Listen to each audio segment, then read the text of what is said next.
I didn't know I was dying, but I said, there's no air in here. There's no air in here. That's when I left my body. It caused me to shoot up in the air. I was flying straight up and I had a sense of Manhattan. When I got to the house, I had lost my body. All of us, my ancestors, had passed through this same doorway. I began to feel my ancestors as a presence just kind of around me to welcome me. People can't fly. Is this real? A voice answered me in my bones. It said, more real than anything back there. The sun got bigger and bigger, and I began to have a little bit of sense, am I going to vaporize? I became aware of a being. The being was holding me as if I were an infant. The spirit said, you can't stay. You're not done yet. I took off and drove on these winding roads to my log cabin, 80 miles an hour. He was driving. It wasn't me. I couldn't even stand. I couldn't even see. At a certain point, you have to give free will. I was determined on self-destruction. Destroy yourself if you must. This is the last time I can help you. The purpose of our life is...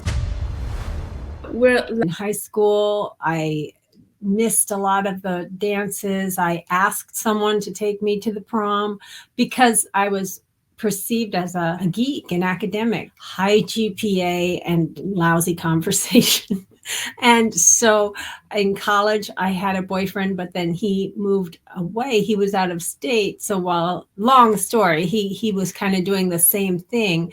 I got a secret boyfriend. He kind of had a secret girlfriend. I found out later. So I'm trying to think what parts are relevant. I ended up breaking up with the distant one so that I could be with the secret one, but he had already broken up with me. And so I was kind of in a period between boyfriends.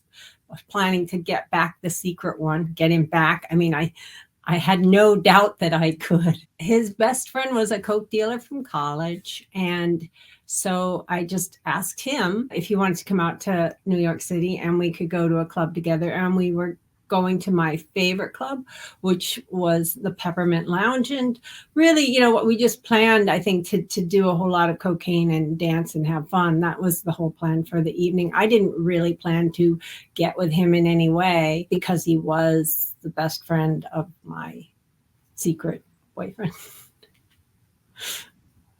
And what happened that evening? So we did a bunch of coke before we left. We did more coke when we got there, but we ran out. And so I did not want to come down. I was having a really good time. I was feeling good, but I could feel that the cocaine was wearing off. So we had some money with us and we put together $50. And we just started asking around, is there anyone selling cocaine? Is there anyone selling cocaine? And somebody pointed out someone to us and we approached him and he said he had a gram for sale and we bought it and he vanished. As soon as we started doing it, we realized it was really, really bad. And in fact, it was not cocaine. I didn't know that until later when I got sober and I made friends with a lot of former coke dealers in AA and NA.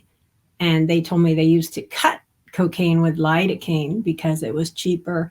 But judging from the fact that I got no high at all, it did numb our gums when we tested it that way, but it gave no high at all. So my date was more of a cocaine connoisseur than I was. He was like, this is nothing. It's doing nothing for me. And he threw down his straw. And my thinking was, it did numb our gums. It's got to be something.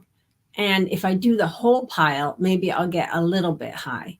So I just snorted the whole pile. And then I told him I was going to go use the bathroom. And on the way to the bathroom, I began to get symptoms of lidocaine poisoning, although I didn't know it. So lidocaine poisoning shuts down your autonomic nervous system. So that's your heart rate, your breathing, all the things that your body takes care of on its own, blood pressure and so on. And so I was seeing all of these speckles in my peripheral vision, which is normally what you see when you're going to faint. It just meant my brain was not getting enough oxygen. That got worse and worse when I was in the stall of the bathroom. That's when I remember that I was going almost blind. I could see this much and no more. And then I couldn't read any of the graffiti that was on the inside of the stall. And I knew it wasn't all illegible. There had to be some words there, but I also began to feel there was no air. I didn't realize my heart was beating slower and slower and slower, so that even when I breathed, not much would get to my brain. I thought there was no air. So I came out. I found my date and I was upset. I didn't know I was dying, but I said, there's no air in here. There's no air in here. And I was trying to take deep breaths, but there was nothing, no improvement from that. It was as if there was no oxygen. And he said, calm down, and took me to the bartender. The bartender gave me a glass of water, and I didn't want it, but I took a sip, and that's when I left my body. That's quite intense. Were you freaked out? Were you scared? I was freaked out by the fact that nobody was acknowledging that there was no air. It's all relative to us. So it seems to me if I'm taking deep breaths, but I still have that oxygen starved feeling, there must be no oxygen. And it was a basement, this dance floor. And so I had the feeling that everybody had breathed up all the air. That was my thinking. And the idea that, no, you've been poisoned and you're dying, it was not on my radar. Right. And what happened afterwards? Well, from their perspective, it was horrible. From their perspective, I fell backwards. I had a grand mal seizure all over the floor and beat my head and beat my limbs and everything, and then had a cardiac arrest, and my heart and my breathing stopped. And the bartender had been trained in CPR, and that's why I'm here. He came out and did CPR for 3 minutes unsuccessfully before I came back. But from my perspective, it was a completely different experience. So from my perspective, my last thought was that I'd hit my chin on the bar because there seemed to be some kind of blow under my chin. And then it caused me to shoot up in the air. I was flying straight up, and I had a sense of Manhattan and everything just kind of receding away below me. And my thought was very simple. It was just, thank God that's over with, that silly game I was playing down there. I'm so done with that. So I didn't even think I've died, I've left my body. I just was so ready to let go of this life as a lot of work and striving for no good reason. That's how it felt at the time. And I shot up in the air, and I was climbing up in this blue sky, and then beneath me was the huge ocean, and it was pure and blue. I didn't really remember breathing, but that sense of not having air was gone. I was kind of where I had wished most I could be. So anyway, I thought I could arch back and do a dive. So I tried it, and it worked. And I did a big swan dive backwards. And then I was diving toward the water, and it was approaching. And I had a thought, like, isn't it like concrete if you hit it from a high altitude? And I thought, well, we'll find out. I didn't feel any fear. And so I dove way down. I did a perfect dive way deep in the water, and then I could see the bubbles around me, and I could look up to the surface. It was gorgeous, dappled surface, just magical. And I thought, it's awfully far away. I hope I can get there. And then the next thing I know, I'm surfacing. I can see the land, and it's quite distant, but there's a beach, and I think I want to be there. And the next thing I know, I'm waiting. There was maybe like half a second of swimming that I remember. And then I was waiting out on the beach, and I didn't question any of these, just wanting to be somewhere and then being there. It didn't seem that weird. So when I was on the beach, I looked down to my, I guess if I'm facing, it would be my left. And there was down the beach, there was a mesa, sort of like a sea stack, and it had this old weatherhorn house on top. And saw the house, and I was like, oh, I know that house. That's got to do with me. I didn't know why it had to do with me. I'd never seen it before in my life, but that was my sense. I need to get there.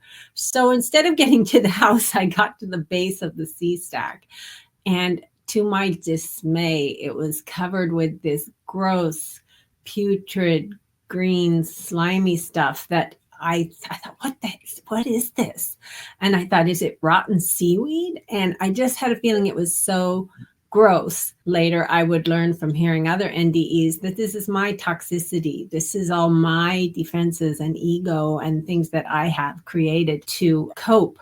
And I had to climb past them. So I just felt like I'm strong, I can do this. And I started climbing. And it went well. But when I got to the house, I had lost my body. I had no more body. I was a point of intelligence and subjectivity about this far from the door sill. And my feeling about that was like, how inconvenient. Like I didn't really. Again, I did not think it was weird, but I did think this was an impediment to what I wanted, which was to get in the house. And so again, I had that feeling nothing's going to stop me. So I traveled even with no body, kind of like a subjective camera, very close to the floor. And I could see that the floorboards were super worn. So many people had walked there that they were old and almost kind of velvety, or almost how old wood gets when you can see the fiber of it. And I realized that's because all of us, and us was my ancestors going back, had passed through this same doorway and walked on those same boards. And so they were worn from that. And at the same time, I began to feel my ancestors as a presence just kind of around me, overjoyed to welcome me, anticipating welcoming me, wanting so much to be reunited with me. I need to say that some people care about their ancestors, and I did not care at all. I did not care at all in this life about my ancestors. Both of my parents came from dysfunctional families. The whole reason they moved to the west coast of Washington of the United States, to Washington State, was to get away from their families. And so I didn't know any cousins. I knew my grandparents a little, but I certainly did not care about them. And on the other side, I felt this immense honor, anticipation, excitement. I mean, think of the person you want to meet most. That's how I felt about the prospect of getting to see and be with my ancestors. There was supposed to be an armchair in the middle of that room. And I don't know what I mean supposed to be, but I had that thought that where is the chair? And the chair was where all my ancestors sat and contemplated the beauty of the ocean view through this big picture window facing the ocean. And I thought, this is no fair. The chair's not there and I'm so little. How am I going to see the ocean I want to see? And as soon as I thought I want to see, something else took over control and pulled me. It felt like being pulled by my sternum, by my heart, even though I had no physical body. But the sensation was as some magnet were pulling you by the heart, and it pulled me over the floor. And I was going, whoa, this is crazy. It felt really good, I also have to say. And then up, and then over the windowsill, and then I was flying over the ocean, and the sun was setting in front of me. And so there was a golden path that came toward me, and I was zooming over that path, and I was zipping along at this amazing speed. And the feeling of zooming through space, I have also heard other NDEers trying to describe this. It just felt wonderful. I have theories about what was actually happening then, but I'll just stick to the narrative as I experienced it. I had a thought, wait a second, I kind of remembered this life here on Earth, and I thought, people can't fly. Is this a dream? Is this real? And a voice answered me, and it was like, boom. It answered me in my bones, like so resonant and powerful. And it said, more real than anything back there, meaning in that life as Louisa. And I was very surprised to be answered because I had thought I was alone. But I also recognized that it was right, that this was, in fact, more real than anything I experienced through my senses back on Earth or back in my body.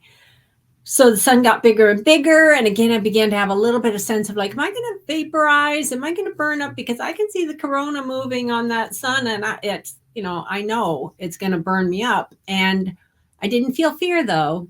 And then as I got bigger and bigger, and then I went through a filament and I was inside it. And in the sun was the light. And the light was all around me, and it was this delicious warmth, except that it penetrated my being, my consciousness, not just a physical sensation of warmth, but the warmth that is love, that is everything good. I was absolutely saturated with it, and it felt amazing. And my sense was, finally, because all my life to that age of 22, I had been struggling and struggling to feel I was enough, to feel I was lovable, to feel that I was good in the light. All of that was fulfilled and more. I felt precious. Then I became aware of a being that I couldn't see. All I could see was the light. But I knew the being was holding me as if I were an infant. I had a sense that the being was sitting cross-legged and holding me as an infant and pouring love into me. You are so loved. You are so loved. And it wasn't really like, I love you. It was just like, this love is for you. And it was for me specifically. It was not just for whoever shows up here. It was someone who knew me better than I knew myself. And I loved the parent, and it was just the apex experience of anything I can ever imagine. And then the spirit said, you can't stay. You're not done yet. And I understood you can't stay. I didn't know what the heck was talking about. You're not done yet. And then boom, the light was gone and I was in blackness. And I was just not having it. I got so angry and I wanted to scream. I wanted to throw a tantrum and make the parents see that I had to stay in the light. But I got a little signal back that just said, case closed, honey. And then I felt like I was falling. And that was a horrible feeling. As delicious as it had felt to fly through the air, this was the opposite. This was descending, dropping in blackness. And I was scared for just a little bit. And then I began to see these weird chalk figures on the blackness. And they were little figures, stick figures, doing little dances and swinging on swing sets. And they had a little chalk teeter-totter that they were going on. And they had these high, chipper little voices. And they were saying nonsense little things like, how many hippos make a flim-flam? Or how many, I don't know, zebras in hopscotch. They were all children's things. And I felt like, okay, this is nothing compared to the light.